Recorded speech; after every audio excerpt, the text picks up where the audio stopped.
manera detallada y que además pasa por el término de esta localidad. Un camino que también tiene que ver con el de Altar, pero en este caso de los Cartujos.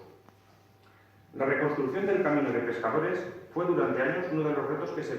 planteó esta Asociación Cultural Cartuja de Valdecris, pues por él las gentes del mar de Monjofa subían hasta el pescado con el que se alimentaban los cartujos hasta, desde 1407, Martín I concedía el denominado privilegio del pescado hasta 1835, que se procedió a la desamortización del cenobio.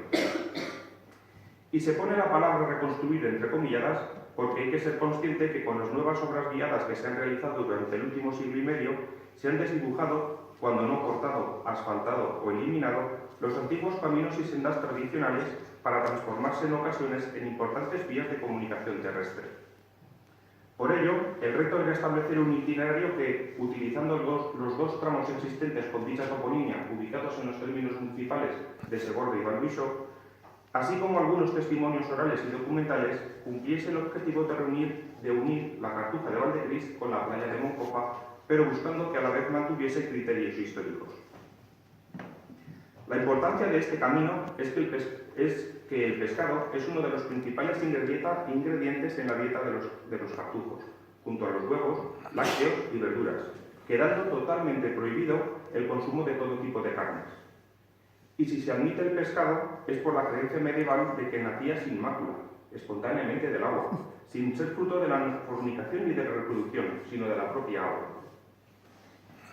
Cuando se fundó la Cartuja de Valdecris en 1385, es de suponer que sus moradores acudieran a Segorbe a buscar este tipo de alimento, pues además del que se pescaba en el río Palancia y sus afluentes, por la ciudad pasaban los mercaderes que subían desde la costa levantina el pescado, ya fuera fresco, ahumado o arengado hacia el interior. Y si bien el Palancia y sus afluentes podrían proporcionar una cierta cantidad, desde luego, no era suficiente para cumplir los 150 días de precepto que, además de la Cuaresma, la Iglesia prescribía como de ayuno. Así pues, ante la elevada demanda de este alimento, pronto entró en juego la preocupación del infante Martín de cara a los pequeños detalles referentes a la cartuja, y ya desde 1389 hay documentada la expedición de varios privilegios para que los cartujos tuviesen facilidades para la adquisición y abastecimiento de pescado. Uno de ellos, el llamado privilegio del pescado, concedido por el rey Martín el 8 de diciembre de 1407, será el que propiciará el origen de este camino. En él, el rey ordenaba que nadie pudiera vender pescado o huevos en la ciudad de Segorbe y término de aquella sin que antes el monasterio de Valdecristo lo hubiera comprado, exceptuando cuando el rey y sus sucesores estuvieran presentes en la ciudad. Con este privilegio se garantizaba que el pescado llegase lo más fresco posible a la Cartuja después de un largo camino, y que los frailes fueran los primeros en recibir el pescado destinado a Segorbe y su comarca. Este tipo de privilegios solía llevar parejo, como ocurría en otras cartujas, fuertes multas, tal y como se observa en el otorgado por el propio rey Martín a los cartujos de Portaceli el 21 de marzo de 1407, donde se insta a los pescadores del Puig de Cebolla a suministrarles el pescado de forma prioritaria, dado que los cartujos no pueden comer carne. O como ocurre en la catalana Cartuja de Escaladell, en Tarragona, el que para este tipo de transacciones los vendedores habían de tratar a los monjes igual que al rey. Ello quiere decir que eran los frailes los que fijaban el precio de los productos y no los comerciantes que los abastecen, si bien, eso sí, estos precios a veces estaban fijados por ley. En este caso, los pescadores de Monjofa debían conformarse con el precio que les pagasen los cartujos, aunque no saldrían mal parados, pues hay memoria de que se les prefería como clientes, pues el cobro era seguro y la cantidad mayor.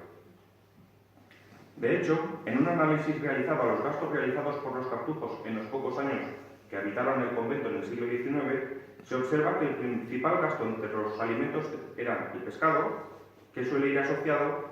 a huevos, sal, tortugas y ranas. Una curiosidad de esta cartuja en comparación con la dieta de otras,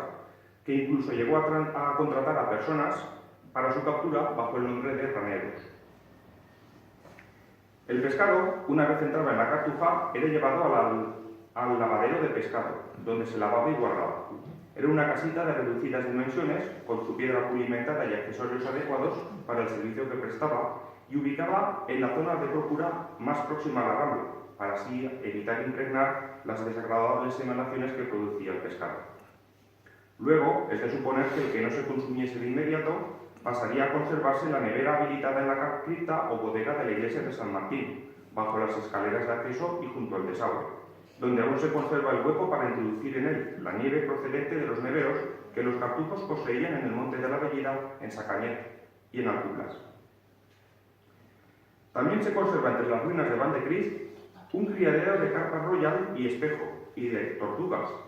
que los cartujos tenían para subsanar los posibles fallos del servicio del suministro. Esta piscifactoría estaba en una balsa acondicionada situada al lado del huerto perioral y adosada a los muros exteriores de las celdas de los monjes, en el claustro mayor.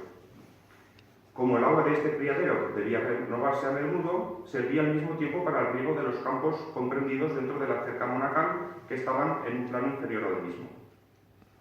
Ya en la cocina, los recetarios de la época manifiestan que la forma de preparar los platos de pescado se basaban en los mismos progresos y técnicas que seguían para la carne. Los cocineros cartujos tenían fama de ser maestros en guisar pescados, por su costumbre diaria, y ser expertos en este arte culinario. La forma más común de prepararlo era hervido, acompañado de salsas, pero también se podía comer fritos o cocinados. Además, generalmente los días que se compraba pescado siempre encontramos dos productos asociados, el aceite de oliva y hierbas aromáticas, sobre todo el perejil. También fue característica la utilización de especias, bien para la conservación del pescado o para su condimentación, lo que refleja la calidad de sus mesas, así como el utilizar el limón como conservante del pescado, lo que conllevó un mayor cultivo de estos. Pero volviendo a lo que es el camino, cabe preguntarse el porqué de la elección del puerto de Moncofa para abastecer el pescado de Valdecrist. Esto pudo deberse a varias razones, pero dos, pensamos, son las principales. La primera es que la población de la Vall-d'Uixó, colindante a Moncofa y por cuyo término transcurriría una buena parte de esta ruta comercial, pertenecía al patrimonio feudal que doña María de Luna había legado a su hijo Martín el Joven, por lo que sus usuarios podrían disfrutar de una mayor protección. La otra razón es la excelente relación que existía con la familia Centelles, señores de Nules y por ende de Moncofa, con la familia real aragonesa, al menos desde el reinado de Pedro IV el Ceremonioso, que fue quien les concedió la construcción de un embarcadero. Sin embargo, la implicación de algunos de sus miembros durante las banderías que azotaron el reino a principios del siglo XV, unido a varios problemas financieros, llevó a que Martín I confiscara la baronía en diciembre de 1407. Y aunque la verdad, la potestad real sobre Nules y su señorío duró muy poquito, coincidió con el momento del denominado privilegio del pescado, quedando así todo el asunto dentro de la órbita de los dominios de la corona o de los súbditos más cercanos. Ahora que los pescadores de los puertos vecinos, lejos de resignarse, buscaron la manera de asociarse con los de Moncofa, según se desprende de una declaración tomada en Chiches en 1829, donde se observa cómo los pescadores del Grao de Valencia suministraban parte del pescado que luego los de Moncofa, en caballerías, lo transformaban a la Cartuja de Valdecristo, a Segorbe y a otras poblaciones. Obsérvese que en ningún momento se nombran los carros, pues muchos de los caminos que utilizaban eran únicamente de herradura y a duras penas un carro cabía por ellos. El medio de transporte más empleado en la época era el de las bestias de carga, dispuestas en recuas con asnos y mulos, sobre cuyos lomos se colocaban fardos o serones en los que se introducían las mercancías. Este detalle ha sido muy importante a la hora de realizar la intensa labor de campo para encontrar los pasos utilizados por aquellos comerciantes, pues se ha visto favorecida también por la existencia de dos citados tramos de Valsegorbe y Valduixó y otros tramos que, aunque guardan recuerdo hacia dónde se dirigían, lo que ha facilitado la tarea de volver a unir Valdecrist con la playa de Moncofa. En consecuencia, la consecuencia de este tráfico comercial será el desarrollo de un camino que uniría las costas del Mediterráneo con la Cartuja de Valdecrist, un recorrido de unos 45 kilómetros que recorre los términos municipales de Altura, Segorbe, Soneja, Soteferrer, Algar de Palancia, Alfara de la Baronía, Valduixó, Chilches y Moncofa, y busca ajustarse al trazado empleado en aquellos años, aunque evitando en lo posible los caminos que hoy día soportan mayor intensidad de vehículos, utilizando para ello vías alternativas para prevenir riesgos y accidentes. Al mismo tiempo, se le ha dotado de un contenido turístico-cultural, pues el Camino de Pescadores recorre una amplia variedad de paisajes y poblaciones. En su recorrido encontramos antiguas masías como las de Marín o de la Cruz en Segorbe, fuentes, lavaderos y cisternas, entre los que destacan los de Soneja, Soteferrer y Algar. Puentes sobre el río Palancia y sus afluentes, aunque de verdad ninguno de aquella época. Centenarios azudes y presas sobre el cauce del río Palancia para favorecer el riego de los campos del Camp de Morvedre. Bellas panorámicas como la del Calvario de Soteferrer o la de la pedanía segorbina de Villatorcas. Antiguas fábricas y casillas reaprovechadas, variedad de cultivos, tanto de secanos en sus inicios como de regadíos en la zona de la Plana, restos de caminos antiguos y villas romanas como las que existen en Moncofa o Alfara de la Baronía, y por supuesto el núcleo urbano y las playas de esta población costera, que son algunos de los puntos de mayor interés de este nuevo trazado turístico-cultural que, como ya he dicho, tiene unos 45 kilómetros de longitud y que deseamos se convierta pronto en una nueva vía de comunicación entre el Mediterráneo y el interior, en especial con la Cartuja de Valdecris, para cuya red de caminos se ha recuperado. Procederé ahora a detallar el camino desde Valdecris a Moncofa, aunque realmente en su origen el trazado surgiría al revés. Así saldríamos de lo que es la Cartuja de Valdecris por el Camino de los Pobres, para, en lugar de girar hacia Segorbe, bajar por el Camino de Cánovas y, salvando por un paso inferior que ha tenido que construir el Ministerio para salvar la autovía, tomar ya por fin el tramo de Segorbe que llamamos todavía Camino de Pescadores. Eso sí, también las vías férreas a principios del siglo XX lo cortaron y hay que hacer un pequeño quiebro ahí para volver a retomar el camino y volver a encontrarlo totalmente desfigurado en las cercanías de la población de Celdo, donde una serie de rotondas se han cargado por completo este antiguo camino. Eso sí, al final sale junto a la antigua Masía de la Cruz, junto a cuya cruz estaba el desvío del camino real por el cual se tomaba el camino a Valdecris. Ya desde la Masía seguimos por el Carragel a buscar Torcas y por el antiguo camino de Torcas a Soneja. Llegamos a esta población, donde por el actualmente señalizado como PR de la Comunidad Valenciana 63.7 se cruzaba por una antigua senda que queda vigente en la memoria de los más ancianos que por ahí venían a vender el pescado. Llegamos a Soteferrer, cruzamos esta población, la primera de habla castellana en tierras de Castellón, por la zona del Palancia, y buscamos la zona del río por el antiguo camino de Soteferrer a Algar. La verdad es que ese tramo es uno de los más conflictivos que tenemos en este momento, puesto que en aquella época se supone llevaría agua, no existía la presa del Regajo, pero es que hoy en día con la presa de Algar el camino se ha perdido prácticamente. Sí que es verdad que queda una senda muy marcada, que es la que de momento hemos utilizado para trazar el camino. Estamos buscando alguna alternativa, pues algún día hay una crecida de agua o pasa alguna cosa más que se pueda ser de interés para los que discurran por este camino. Bueno, pues finalmente llegaremos hasta la población de Algar de Palancia, donde se entra por el antiguo camino de Segorbe, y tras atravesar esta población, ya del Camp de Morvedre, encontramos también que de nuevo las nuevas carreteras nos han fastidiado el camino antiguo. El camino recto debería de ser por aquí, por esta línea de trazos rojos, que nos llevaría hasta las proximidades del Fara de la Baronía, y por un vado que existía entonces y que todavía se conserva a día de hoy, se cruzaría el Palancia a su parte izquierda.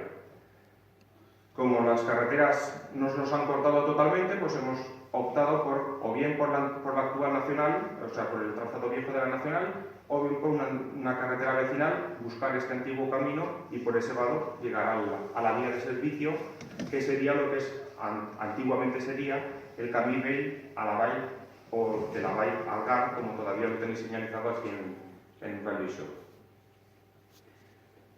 Por este camino, al final, como ya les digo, el camino Vell a Algar, llegaremos al tramo de la senda de los pescados que tenéis aquí en Valdiso, que nos lleva casi hasta las proximidades de Chiches.